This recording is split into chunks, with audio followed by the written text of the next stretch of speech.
दोस्तों कुछ दिन पहले मेरे को इंस्टाग्राम पर एक फॉलोअर ने अपनी स्टोरी शेयर करी एंड उसने मेरे को बोला था कि उसका नाम या आइडेंटिटी कहीं भी रिवील ना करी जाए, इसीलिए स्टोरी में कुछ डिटेल्स चेंज किए गए हैं, लेकिन जो स्टोरी है उसके अकॉर्डिंग बिल्कुल रियल है। तो ये स्टोरी स्टार्ट होती है दिल्ली से एंड दिल्ली में एक लड़की रहती थी, उसका नाम हम अनन्या नाम से मान के चलते हैं। अनन्या एक नॉर्मल लड़की थी, घर से कॉलेज, कॉलेज से घर, मतलब सिंपल लाइफ जीती थी। सब कुछ नॉर्मल था अंटिल उसकी लाइफ में एक लड़का नहीं आया। वो लड़का उसी मोहल्ले का था। स्टार्टिंग में वो बिल्कुल कैजुअल था, लाइक कभी मिल जाता था तो कभी हेलो बोल देता था। अनन्या ने पहले कभी ध्यान नहीं दिया, उसे लगा नॉर्मल ही होगा, लेकिन धीरे धीरे वो लड़का ज़्यादा क्लोज आने की कोशिश करने लगा। इंस्टाग्राम पे मैसेजेस, व्हाट्सएप पे मैसेजेस और कभी कभी तो कैजुअल कॉल्स। और जब अनन्या रिप्लाई नहीं देती थी तो बार बार मैसेज करता रहता था। एक दिन वो चलते फिरते ऐसे ही कहीं मिला और उसने डायरेक्टली पूछ लिया कि तुम मेरे मैसेजेस का रिप्लाई क्यों नहीं करती हो। अनन्या ने पोलाइटली बोला कि वो इन सब चीज़ों में इंटरेस्टेड नहीं है एंड वो उससे बात नहीं करना चाहती। तो उस दिन के बाद वो लड़का थोड़ा अजीब तरीके से बिहेव करने लगा, लाइक कभी बाहर मिल जाता था तो दूर से स्टेयर करते रहता था अजीब तरीके से, कभी बिना रीज़न के कॉल करता रहता था। अनन्या को थोड़ा अनकंफर्टेबल लगा, लेकिन उसने सोचा शायद इग्नोर करने से कुछ दिनों के बाद ये सब नॉर्मल हो जाए, लेकिन प्रॉब्लम वहाँ से ही स्टार्ट हुई। एक दिन अनन्या अपनी फ्रेंड के साथ किसी बर्थडे पार्टी में गई थी। नॉर्मल सा गैदर था, लाइक कुछ फ्रेंड थे, कुछ खाना था, थोड़ा म्यूजिक। वहाँ पे अनएक्सपेक्टेडली वो लड़का भी आ गया। अनन्या उस लड़की को देख के थोड़ा अनकंफर्टेबल फील करने लगी, लेकिन उसने इग्नोर किया। पार्टी चल रही थी, सब बात कर रहे थे, एंजॉय कर रहे थे, लेकिन कुछ देर बाद वो लड़का कोल्ड ड्रिंक लेके अनन्या के पास आया और बोला, चिल करो, एंजॉय करो, नॉर्मल बिहेव करो। अनन्या ने पहले मना किया, लेकिन उसकी फ्रेंड ने बोला, छोड़ो, ड्रिंक ही तो है। अनन्या ने वो कोल्ड ड्रिंक ले ली और कुछ देर बाद उसे अजीब सा फील होने लगा, लाइक सर थोड़ा हैवी लगने लगा, आंखों के आगे सब धुंधला धुंधला लगने लगा एंड बॉडी थोड़ा वीक सी लगने लगी। उसने अपनी फ्रेंड को बोला कि उसे घर जाना है। उसकी फ्रेंड ने सोचा कि लाइक थकान होगी होगी इसलिए घर जाने को बोल रही है, तो उसने कैब बुक कर दी। अनन्या समहाउ घर पहुंच गई। उस रात उसे बिल्कुल भी याद नहीं था कि उसके साथ क्या हुआ। उसे बस इतना याद था कि उसका सर घूम रहा था, उसे चक्कर आ रहे थे एंड वीकनेस फील हो रही थी। नेक्स्ट डे जब वो उठी तो उसे रियलाइज़ हुआ कि उसके साथ कुछ गलत हुआ है। उसका फ़ोन बार बार वाइब्रेट कर रहा था एंड बार बार उसको स्पैम मैसेजेस आ रहे थे। उसने उस नंबर पे कॉल किया पर किसी ने भी उठाया नहीं। कुछ देर बाद उसी नंबर पे एक मैसेज आया, नेक्स्ट टाइम मना मत करना। अनन्या का दिल तेज़ी से धड़कने लगा एंड उसे याद आया कि कल रात जो उसने ड्रिंक पी थी उसमें पक्का कुछ मिलाया था। उसे ये चीज़ रियलाइज़ हो रही थी। इससे भी ज़्यादा डरावनी चीज़ ये थी कि जो मैसेज कर रहा था वो वही लड़का था। अनन्या का दिल काम करना बंद हो गया। उसे समझ नहीं आ रहा था कि क्या करे, किससे बात करे, कुछ समझ नहीं आ रहा था। और सबसे बड़ी बात ये थी कि उसे यही याद नहीं था कि कल रात उसके साथ हुआ क्या। वो पूरा दिन शॉक में थी एंड देन उसने अपनी फ्रेंड को कॉल करा एंड सब कुछ बताया। फ्रेंड ने तुरंत बोला कि ये सीरियस मैटर है, पुलिस केस कर देते हैं। स्टार्टिंग में अनन्या थोड़ी टेंशन ले रही थी, लाइक उसे लग रहा था कि लोग क्या कहेंगे और घर वाले टेंशन में आ जाएंगे। लेकिन जब उसके नंबर से फिर से उसका मैसेज आया तो उसने डिसाइड कर लिया कि अब चुप रहना सही नहीं है। मैसेज में लिखा था कि पुलिस में जाओगे तो अच्छा नहीं होगा। अनन्या थोड़ी डर रही थी, लेकिन उसने उसका नंबर ब्लॉक किया एंड सीधा अपने पेरेंट्स को सब कुछ बता दिया। उसके पेरेंट्स शॉक में थे, टेंशन ले रहे थे और गुस्सा भी थे। नेक्स्ट डे उसके पेरेंट्स पुलिस स्टेशन गए, उस लड़के के खिलाफ कंप्लेंट फाइल कर दी। पुलिस ने बेसिक इंक्वायरी स्टार्ट कर दी। लड़का कुछ टाइम के लिए चुप रहा, ना मैसेजेस ना कॉल्स। अनन्या को लगा कि सब कुछ ठीक हो जाएगा, लेकिन रात के 1 बजे उसके फ़ोन पर एक अननोन कॉल आया। अनन्या ने पहले कॉल इग्नोर करी, बट कॉल फिर से आया। उसने फिर से इग्नोर करी एंड अगेन आया। उसने फाइनली कॉल रिसीव करी एंड दूसरी साइड से एक आवाज़ आई, अपनी कंप्लेंट वापस लो। अनन्या ने फ़ोन तुरंत काट दिया। उसको फिर से डर लगने लगा और कुछ सेकंड बाद उसको एक मैसेज आया जिसमें लिखा था, मैं जानता हूँ तुम कहाँ पे रहती हो। अब सिचुएशन पूरी सीरियस हो चुकी थी। अनन्या ने अपना फ़ोन ऑफ किया और सो गई। नेक्स्ट मॉर्निंग जब वो लड़की कॉलेज जा रही थी तो उसने देखा कि वही लड़का गली के कॉर्नर में खड़ा था। वो सीधे उसे देख रहा था, ना कोई स्माइल ना कोई एक्सप्रेशन, बस सीधा स्टेयर। अनन्या ने इग्नोर किया और वहाँ से निकल गई, बट उस दिन के बाद वो लड़का रोज़ कहीं न कहीं नज़र आने लगा।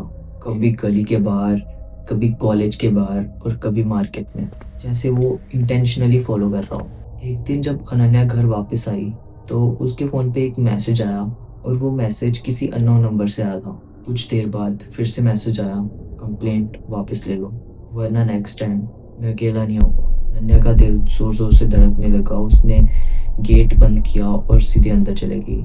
इस बार अनन्या को ये समझ आ गया कि ये सिर्फ थ्रेट नहीं है, ये सच में डेंजरस हो सकता है। उसने तुरंत पुलिस को कॉल किया एंड पुलिस ने एश्योरेंस दिया कि कोई दिक्कत की बात नहीं है, इन्वेस्टिगेशन चल रही है, आप आराम से रहें।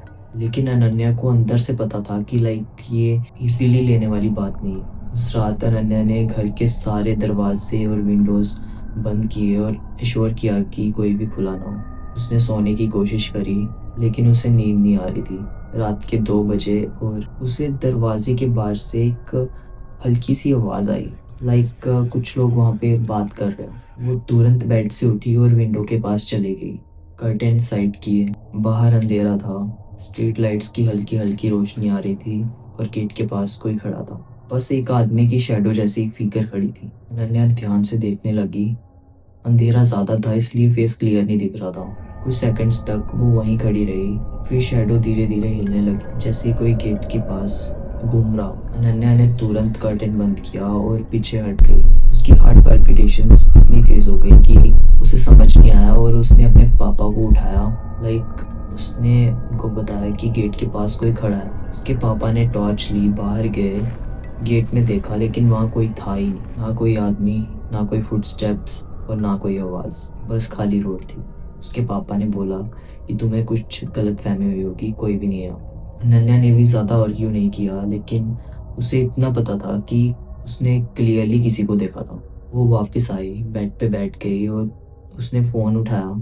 अननोन नंबर से फिर से मैसेज आया था एंड उसमें लिखा था, तुम विंडो के अंदर से देख रही थी ना। अनन्या के हाथ कांपने लगे। उसने फ़ोन बंद किया और उसे इतना समझ आ गया था कि बाहर कोई ना कोई खड़ा था और वो उसे देख रहा था। अगले दिन अनन्या बाहर ही नहीं निकली, कॉलेज भी स्किप कर दिया, बस अपने रूम में बैठी रही। शाम को पुलिस का कॉल आया एंड उन्होंने बताया कि वो लड़का अभी इन्वेस्टिगेशन में कोऑपरेट नहीं कर रहा एंड उन्हें थोड़ा टाइम चाहिए। अनन्या ने सिर्फ ठीक है बोला एंड कॉल कट कर दिया।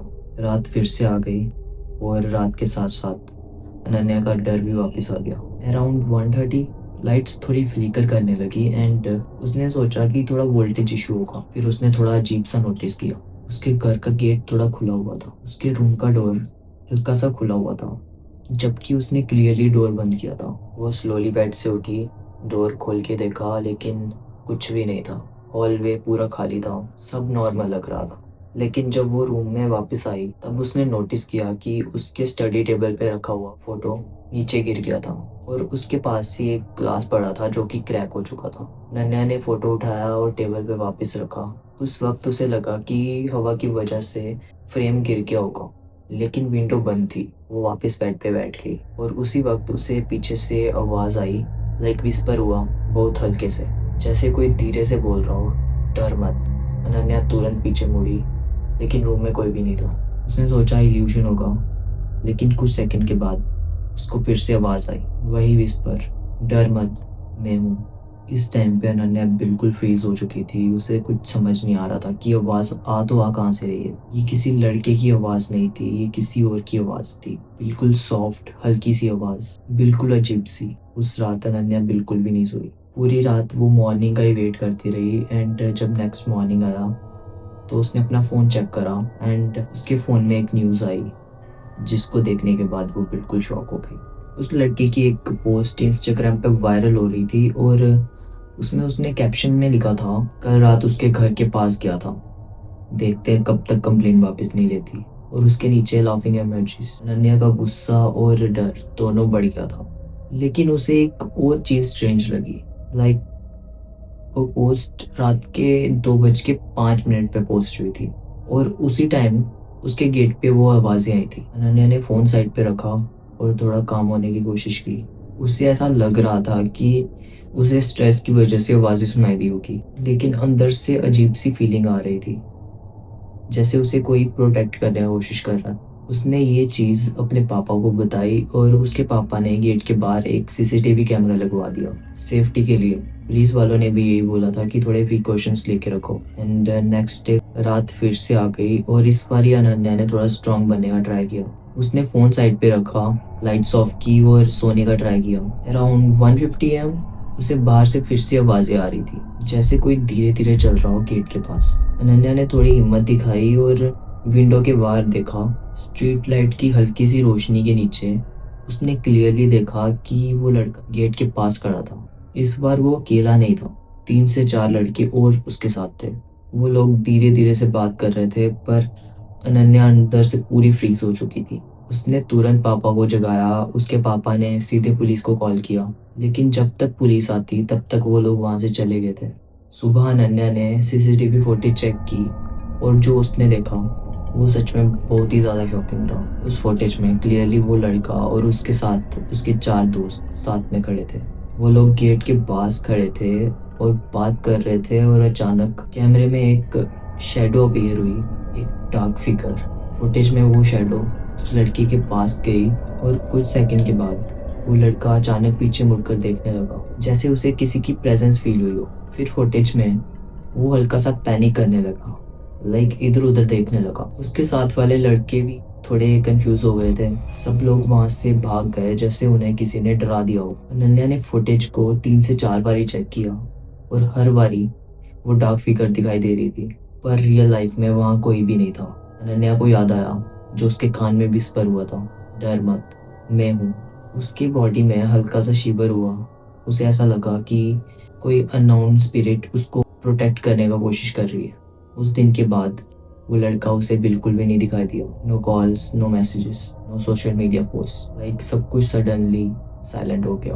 अनन्या को थोड़ा रिलीफ मिला, बट स्टोरी यहाँ ख़त्म नहीं हुई थी। 3 दिन बाद रात के 3 बजे अनन्या के फ़ोन पे एक अननोन मैसेज आया, जिसमें लिखा था कि उसे बोलो कि मुझे छोड़ दे। अनन्या कंफ्यूज हो गई और ये मैसेज लड़के की तरफ से नहीं लग रहा था। अनन्या ने पूछा कौन? कुछ सेकंड के बाद रिप्लाई आया, वो मेरे पीछे खड़ी है। अनन्या का दिल जोर जोर से धड़कने लगा और फिर थोड़ी देर के बाद नेक्स्ट मैसेज आया, उसे बोलो कि कंप्लेंट वापस ले ले, मैं वापस नहीं आऊँगा।